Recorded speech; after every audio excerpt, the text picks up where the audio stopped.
Ibrahim Traore is a Burkinabe military officer who has been the interim leader of Burkina Faso since the 30th September 2022 coup d'etat, which ousted interim president Paul-Henri Sandaogo Damiba. At the age of 30, Traore is currently the youngest serving president in the world. Ibrahim Traore was born in Bondokwe, Mohan province in 1988. After receiving his primary education in Bondokwe, he attended a high school in Bobodiolaso, where he became known as being quiet and very talented. From 2006, he studied at the University of Ouagadougou, where he was part of the Association of Muslim Students. He graduated from the university with honors. Traore later joined the armed forces of Burkina Faso in 2009 and quickly began to climb the ranks. He was sent to Morocco for anti-aircraft training before being transferred to an infantry unit in Kaya. He was promoted to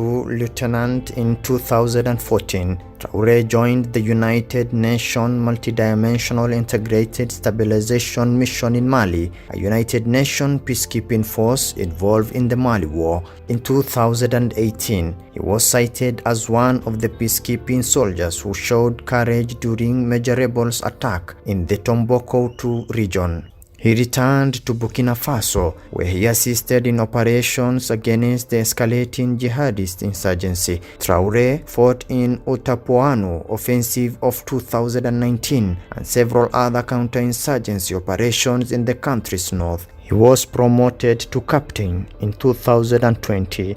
In his rise to power, Traore was part of the group of the army officers that supported the January 2022 Burkina Faso's coup d'etat and brought the patriotic movement for safeguard and restoration military junta to power. From March 2022, he served as the head of artillery regiment in Kaya. Whether he was ever associated with the Cobra Special Forces, a counter-terrorist unit founded in 2019, is still disputed. Many supporters of the January coup became dissatisfied with the performance of Paul-Henri Sandaogo Damiba, the junta's leader, regarding his ability to contain the jihadist insurgency. Traore later claimed that he and other officers had tried to get Damiba to refocus on the rebellion, but eventually opted to overthrow him as his ambitions were diverting away from what they set out to do. The dissatisfaction about the situation was highest among young officers who fought against the rebels at the front lines. In addition, there were delays in paying for the Cobra's troop.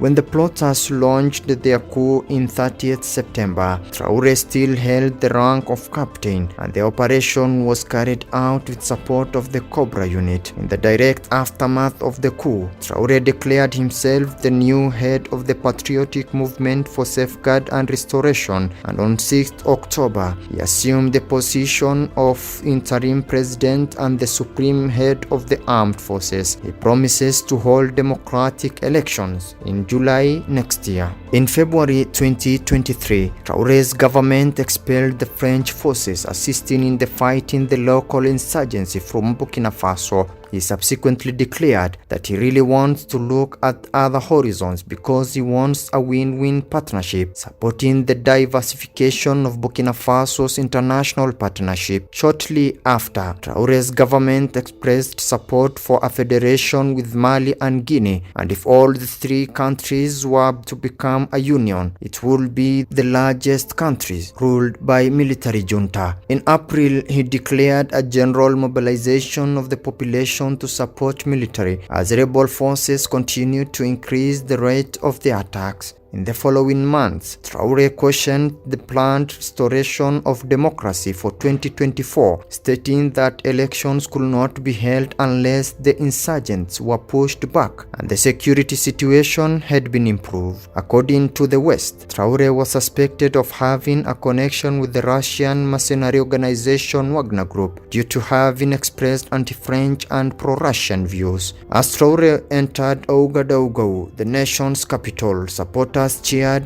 sporting fatigues and a red beret. The 34-year-old smiled and raised his thumb as onlookers welcomed him, some by waving the Russian flags. The government of Ghana publicly alleged that Traore began collaborating with the Wagner Group following the coup and enlisting mercenaries against the jihadist rebels. Traore denied this, claiming that the Burkina Faso's Wagner was the volunteers for the defense of the homeland. On 29 July 2023, following the 2023 Russia-Africa Summit, Traore said that the people of his country support Russia and communicated that a decision had been made to reopen the Russian embassy, which was closed in 1992.